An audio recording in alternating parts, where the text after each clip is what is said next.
Mayo de 1982, Base Aérea Militar de Río Gallegos, Santa Cruz. El aire olía a turbocina JP-1, a sal del Atlántico Sur y a la turba malvinense que los pilotos llevaban impregnada en el alma. El viento patagónico, un cuchillo helado y constante, barría la pista de acero perforado. Los A-4B Skyhawk del Grupo 5 de caza esperaban en silencio, como halcones encadenados, con sus siluetas oscuras recortadas contra un amanecer que se negaba a nacer.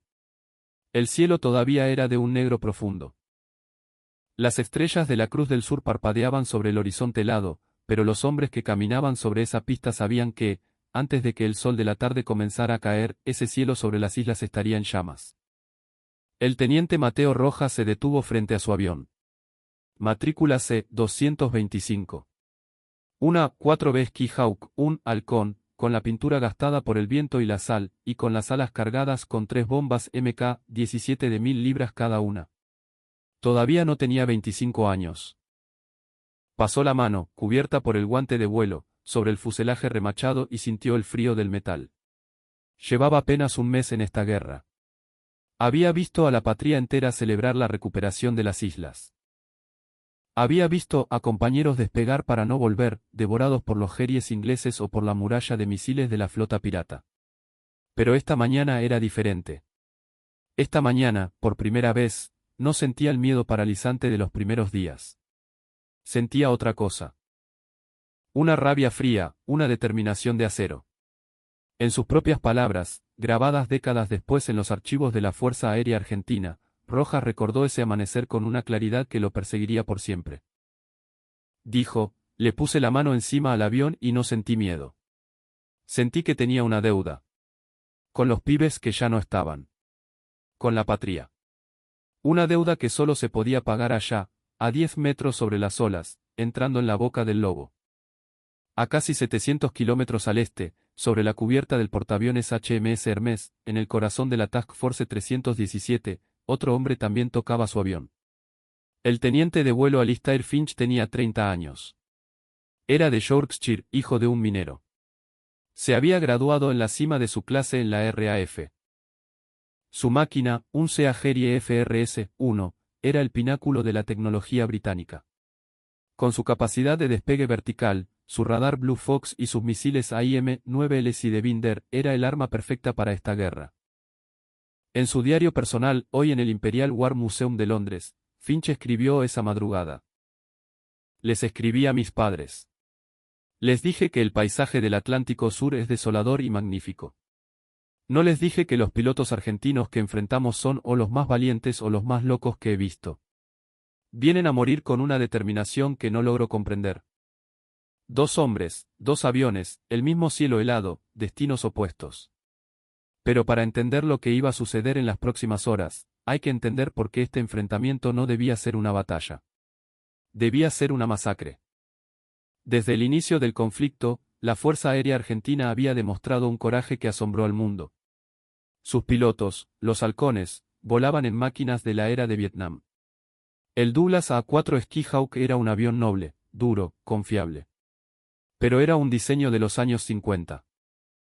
Pesaba poco más de 4.500 kilos vacío, no tenía radar propio para detectar amenazas, no tenía contramedidas electrónicas, ni chaff, ni bengalas para desviar los misiles enemigos.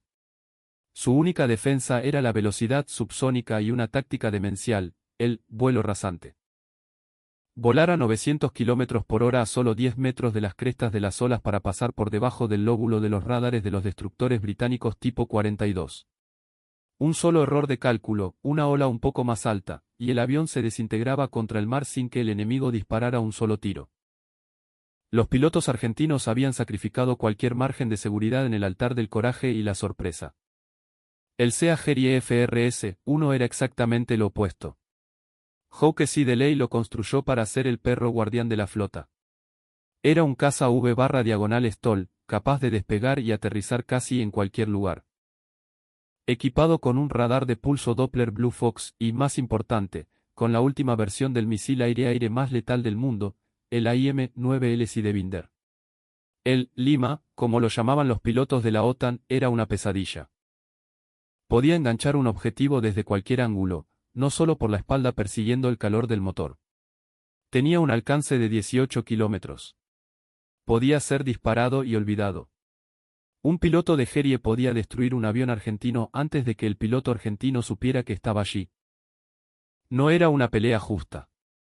Era tecnología contra agallas.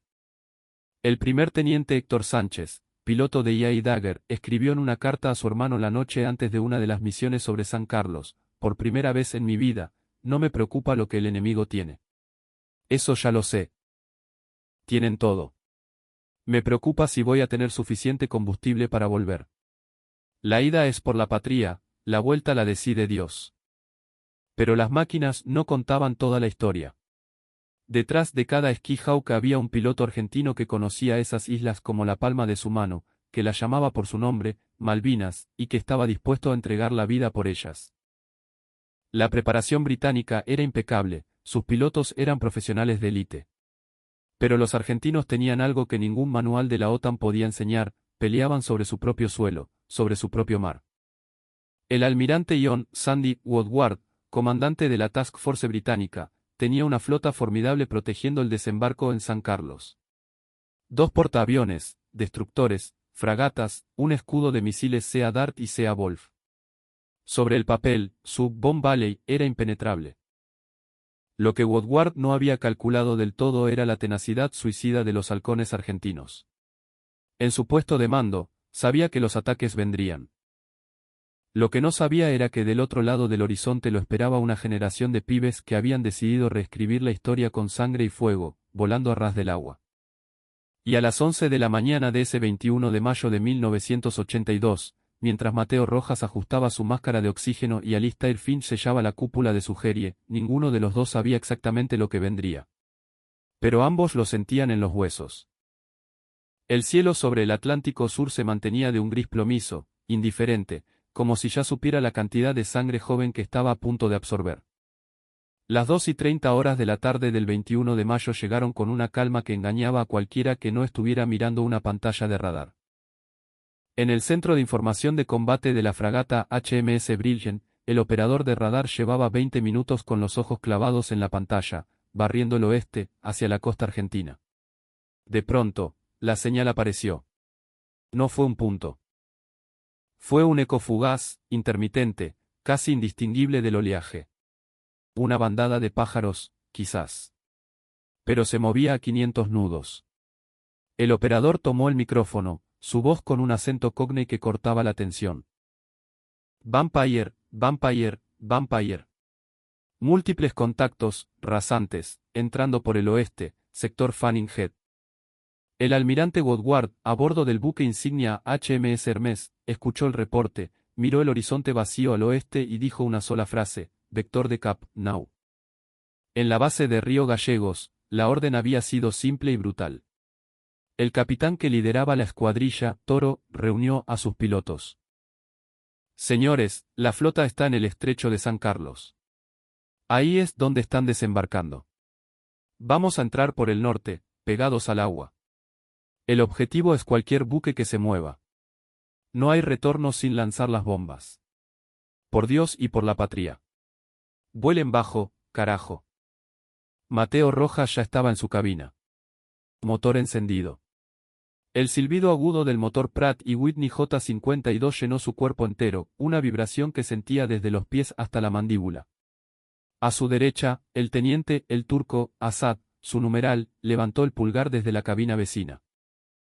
Tenía 28 años y una calma que no cuadraba con lo que estaban a punto de hacer. Rojas le devolvió el gesto asintiendo. El oficial de pista trazó un círculo con su brazo. Rojas empujó el acelerador. El Skyhawk corrió por la pista y se elevó hacia el cielo gris de la Patagonia. No trepó. Apenas despegó, viró al este y bajó. Bajó hasta que el altímetro marcó 30 pies. 10 metros. El Atlántico Sur se abrió frente a él, un monstruo gris y agitado. El vuelo rasante había comenzado. A 15.000 pies de altura, muy por encima de las nubes, los Sea Geries de Alistair Finch ya estaban en el aire, patrullando. Eran los lobos esperando en la cima de la colina. Desde el otro lado del horizonte, los Skyhawks y Daggers argentinos avanzaban en silencio de radio total, invisibles bajo el radar. Mateo describió esa experiencia en su diario con una honestidad que todavía duele leer. Volar así es como meter la cabeza en una bolsa. No ves nada más que agua gris que pasa a una velocidad demente. El parabrisas se llena de sal. El avión salta con cada ráfaga de viento. Confías ciegamente en el que va delante y rezas para que el de atrás no se te coma. Pensás que quizás el número sea suficiente. Me aferré a ese pensamiento como si fuera lo único que me mantenía cuerdo. No era suficiente. La primera oleada del día constaba de 8 a 4 Beechcraft. Su objetivo era la flota anclada en la bahía. Lo que no sabían era que los Jerries ya habían sido vectorizados hacia su posición de entrada. Los interceptaron justo cuando los halcones argentinos levantaban el morro para saltar sobre la isla Soledad y caer sobre el estrecho. La voz de Alistair Finch sonó calma y profesional por la radio. Tashio. Y Ave 4 Bandits, Low Level, Heading East. Engaging. Rojas vio los misiles antes de ver los aviones. 2 estelas de humo blanco que bajaron de las nubes como dedos de Dios. Transmitió por radio. Jerries. Arriba. Rompan, rompan. Identificó su objetivo. Un Jerry que se lanzaba en picada. No podía competir. El Skyhawk era un camión con bombas, el Jerry un bisturí. Hizo lo único que podía hacer, empujó el morro hacia abajo, de vuelta al agua, tratando de esconderse en el único lugar seguro. El Jerry pasó por encima de él. El Sidewinder no lo enganchó. Pero a su izquierda, el avión del líder de la escuadrilla no tuvo tanta suerte. La explosión fue brutal, instantánea. Una bola de fuego naranja y humo negro. Rojas ya estaba trepando de nuevo, siguiendo la silueta de la costa. Toro 1 derribado, gritó alguien por la radio. De los 8 aviones de esa primera incursión, solo 5 llegaron a distancia visual de la flota. Fue entonces cuando el infierno se desató de verdad. Al salir del abrigo de la costa, se encontraron con el callejón de las bombas. Las fragatas y destructores abrieron fuego con todo lo que tenían. Misiles Sea Dart, Sea Wolf, cañones de 4.5 pulgadas. El aire se llenó de trazadoras rojas y explosiones negras de la metralla antiaérea. No era una batalla, era una carnicería. Rojas vio a la fragata HMS Ardent y se lanzó hacia ella. El mundo se redujo a la silueta gris de ese barco en su mira. Las alarmas de su avión gritaban. Las balas trazadoras pasaban tan cerca que podía oírlas silbar sobre el rugido de su motor. Soltó sus 3 bombas y tiró de la palanca con toda su fuerza para no estrellarse contra la superestructura del buque. Por una fracción de segundo, vio a los marineros británicos en cubierta, sus rostros pálidos de terror. El radar había dado a los británicos algo que el dinero no puede comprar, tecnología. Pero el coraje argentino les había dado algo que la tecnología no podía detener, la voluntad de llegar al blanco. Pero Argentina no se detuvo. La segunda oleada era más grande. Daggers del Grupo 6. Más rápidos, pero igual de vulnerables. Esta vez intentaron saturar las defensas desde múltiples ángulos. No funcionó del todo. Los Jerries volvieron a la carga. Esta vez la batalla fue más larga, más violenta, más personal. Finch se encontró frente a un Dagger que sí sabía lo que hacía, un piloto veterano. El argentino intentó forzar un dogfight cerrado, el único terreno donde tenía una mínima chance. Pero Finch no cayó en la trampa. Usó la potencia de su motor Pegasus para ganar altitud en vertical, una maniobra que el Dagger, cargado de bombas, simplemente no podía igualar. Cuando el Dagger perdió energía en la cima de su trepada, Finch ya estaba encima. Un misil. Silencio. Fue en ese momento que su numeral transmitió con una voz que había perdido toda la ligereza de la mañana. Skipper, Bloody Hell. How many more are coming? Finch miró al oeste. El radar volvía a mostrar ecos. No eran el amanecer. Eran más aviones. Si esta historia te está atrapando, si sentís el orgullo por nuestros halcones en la garganta, suscríbete ahora mismo, che, y deja tu like en el vídeo. Estamos camino a los 7000 suscriptores en Tácticas Desconocidas y cada uno de ustedes hace posible que sigamos contando las historias de coraje que la historia oficial, la de ellos, prefiere olvidar. Deja un comentario en honor a nuestros pibes. Regresemos al cielo de Malvinas, porque lo peor todavía no había llegado. La tercera oleada estaba en camino y en ella volaba el teniente Mateo Rojas. De nuevo. Mateo Rojas vio el humo antes de escuchar las órdenes de la nueva misión. Desde la cabina de su esquí Hawk, ya reabastecido y rearmado en la base de Río Gallegos, observó cómo el horizonte al este se mantenía teñido por columnas negras. No era el humo de los barcos piratas ardiendo, no solo eso. Era el humo de los aviones argentinos cayendo, de los hombres que habían despegado en la oleada anterior y que ya no iban a regresar. Lo supo en ese momento, con la misma certeza con que uno sabe que va a llover cuando el cielo cambia de color. No era miedo lo que sintió. Era una resignación helada. La orden de despegue llegó a las 3. Rojas empujó el acelerador. La tercera oleada constaba de 6 aviones. Menos que las anteriores. No porque Argentina hubiera cambiado de plan, sino porque cada avión que se perdía era irreemplazable. Lo que Rojas no sabía mientras volvía a bajar a ras del océano era que, en ese mismo momento, las bombas que él había lanzado en su primer ataque habían explotado en el hangar de la HMS Ardent, condenándola a hundirse. Volaba hacia el este sin saber que su primer sacrificio no había sido en vano. A 20.000 pies de altitud, Alistair Finch reabastecía su Jerry desde un tanquero Victor y escuchaba los reportes por radio con la concentración de alguien que lleva horas en combate y sabe que el cansancio es tan peligroso como un misil enemigo. Los números que llegaban por el canal de comunicación eran difíciles de creer, incluso para los hombres que los estaban produciendo. 6 derribados en la primera oleada, 5 en la segunda. El cielo al oeste estaba literalmente sembrado de restos de aluminio argentino. Pero la guerra no se gana contando puntos, se gana quebrando la voluntad del enemigo para seguir peleando. Y Argentina todavía tenía aviones en el aire.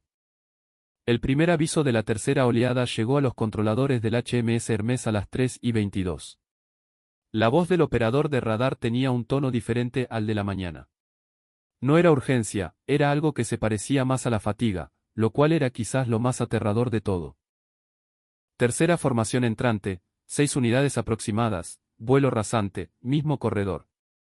Finch recibió el vector de intercepción y giró su Jerry hacia el oeste, de nuevo. Rojas vio a los Jerries cuando ya era demasiado tarde para cambiar de rumbo. Aparecieron desde arriba y desde el sol, exactamente desde el ángulo ciego. Era una táctica que los británicos habían perfeccionado en la OTAN, una táctica que requería disciplina, coordinación y radares. 3 cosas que los pilotos argentinos, volando en silencio de radio para no ser detectados, no podían contrarrestar. En su diario, Rojas escribió esa noche, todavía con las manos temblando, lo que vio en ese momento, salieron del sol como si fueran parte de él. No hubo aviso. El avión a mi derecha, el del turco, Assad, simplemente dejó de existir. Un segundo estaba ahí, volando a mi lado como un hermano. Al siguiente, era una bola de fuego que se tragaba al mar. El avión a su derecha era el de su amigo, con quien había compartido mates esa misma mañana. Rojas no tuvo tiempo de pensar en eso porque su propio Ski Hawk ya estaba siendo atacado. Jaló la palanca hacia la derecha con toda la fuerza de sus brazos. El A-4 respondió con una nobleza increíble, girando con una agilidad que sorprendió al piloto del Jerry. Por un segundo, el misil que lo perseguía perdió el enganche. Por un segundo, Rojas respiró. Empujó el morro hacia abajo, ganó velocidad, buscó el refugio de la costa de la isla Soledad que se dibujaba a lo lejos. Si llegaba a esos acantilados, tenía una oportunidad. Pequeña, pero real. No llegó. Un segundo Jerry ya estaba esperándolo, más abajo. No fue Finch el piloto que disparó sobre Rojas. Eso nunca se sabrá con certeza, porque en el caos de aquella batalla, con docenas de aviones y barcos combatiendo en un espacio que se medía en kilómetros pero se sentía como una habitación cerrada, nadie llevaba un registro de quién disparaba a quién. Lo que sí se sabe por el testimonio del propio Rojas, décadas después, es que su Ski Hawk recibió un impacto de cañón de 30 milímetros en el ala derecha. El avión se sacudió violentamente. El motor no se detuvo, pero el ala estaba destrozada. Empezó a perder combustible a chorros y el avión se inclinaba sin control hacia la derecha. Rojas tomó la única decisión que le quedaba, apuntó el morro hacia el estrecho, hacia el destructor HMS Coventry que patrullaba en la boca norte, y se lanzó en un último ataque suicida. No era un plan brillante, pero era el único plan disponible para un piloto de 24 años con un avión en llamas sobre un océano a 1000 kilómetros de su base. En su diario escribió después: pensé en mi vieja. Pensé en el asado de los domingos en Córdoba. Pensé que el Atlántico Sur era un lugar muy grande y muy frío para morir solo. Luego dejé de pensar y me concentré en no morir sin llevarme a uno de ellos conmigo. Mientras Rojas descendía en picada sobre el Coventry, arriba de él, la batalla continuaba con una brutalidad que los números no alcanzan a describir del todo, pero que hay que intentar describir para que la magnitud de lo que sucedió ese día no se pierda en la abstracción de los libros de historia. La cuarta oleada argentina, la última del día, constaba de 3 superétendard de la Armada, armados con el temible misil Exocet. Para cuando llegaron a la zona de combate, el sistema de defensa británico ya funcionaba como una maquinaria que había encontrado su ritmo, pero el Exocet era un arma diferente. Era eficiencia industrial francesa aplicada al combate naval. De los 3 aviones de esa oleada, 2 lograron lanzar sus misiles. El destructor HMS Sheffield fue alcanzado y se incendió, hundiéndose días después. El teniente Augusto Beda Carratz, de la Armada Argentina, escribió en su reporte de combate esa tarde: a las 4 de la tarde, el cielo al oeste estaba limpio. No había más contactos. Giré mi avión hacia el oeste, con el combustible en rojo. No encontré nada, solo el humo del buque pirata. Solo agua. Solo silencio. Eso fue el 21 de mayo en San Carlos. No fue una batalla donde 2 fuerzas iguales se encontraron. Fue el resultado lógico y brutal de una diferencia abismal en tecnología, pero también fue la demostración de que el coraje y el amor a la patria pueden nivelar, aunque sea por un instante, cualquier campo de batalla. Fue el momento donde la ventaja tecnológica británica chocó de frente contra la voluntad inquebrantable argentina, y el cielo no tuvo misericordia con ninguna de las 2 partes. Mateo Rojas se eyectó a las 3:47 de la tarde. El Skyhawk golpeó la superficie del Atlántico con una violencia que lo desintegró. El agua entró por las rendijas de su traje anti-exposición con una frialdad que Rojas describió décadas después como el primer momento en que sintió que el mundo era completamente real. No el entrenamiento, no las cartas a su novia, no las formaciones ordenadas sobre la pista de Río Gallegos. El agua helada del Atlántico Sur quemándole la piel era lo más real que había sentido en sus 24 años de vida. Salió de la carlinga antes de que el avión se hundiera. Abrió su bote salvavidas. Lo supo porque era su única obsesión.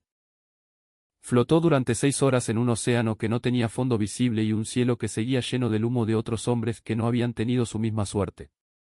No tenía comida, no tenía agua dulce.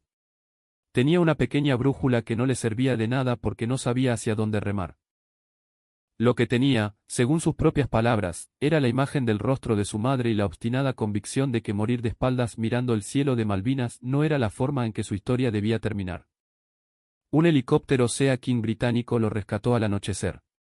Cuando subió a bordo, temblando y con los labios azules, el rescatista le preguntó en un inglés quebrado de dónde era. De Córdoba, Argentina, respondió Rojas. El soldado británico lo miró un momento antes de responder. Luego dijo, con la voz de alguien que ha aprendido a respetar al enemigo: "You are bloody crazy. Ustedes, los argentinos, están completamente locos". Rojas no respondió. Se sentó en el suelo del helicóptero y cerró los ojos. En su diario, escribió esa noche, ya prisionero a bordo de un buque inglés, con la letra torcida de alguien que todavía tiene las manos entumecidas por el frío. Despegué de mi patria sin saber si volvería. Volé hacia una batalla que sabíamos que era casi imposible de ganar. Sobreviví sin merecerlo más que ninguno de los que no volvieron. El turco no volvió. Eso es lo más difícil de cargar. Sobrevivió la guerra. Regresó a Córdoba en julio de 1982. Su padre todavía trabajaba en la fábrica, su madre todavía estaba de pie. Murió en 2018, a los 60 años, como un héroe anónimo para muchos, pero no para su fuerza aérea. Alistair Finch aterrizó en el HMS Hermes a las 4:20 de la tarde de ese 21 de mayo, con el depósito de municiones casi vacío y el motor con más horas de combate de las que cualquier manual recomendaba. Cuando apagó el motor y el silencio reemplazó al rugido del Pegasus, se quedó sentado en la cabina durante un minuto completo sin moverse. El jefe de mecánicos golpeó el fuselaje con los nudillos y le preguntó si estaba bien. Finch respondió que sí, pero en sus memorias, publicadas en 1995, escribió sobre ese minuto con una honestidad que lo define mejor que cualquier condecoración. Me quedé sentado porque no sabía cómo bajar. No físicamente. Sabía perfectamente cómo abrir la cúpula y bajar. Lo que no sabía era cómo ser una persona normal después de lo que había visto. Cómo poner los pies en la cubierta y caminar y hablar y existir como si el cielo no acabara de convertirse en un cementerio para hombres que volaban con un coraje que desafiaba toda lógica. Bajó del avión, caminó, habló, existió como lo hacen todos los que sobreviven cosas que no deberían haber sobrevivido. Los números finales del 21 de mayo de 1982 cuentan una historia.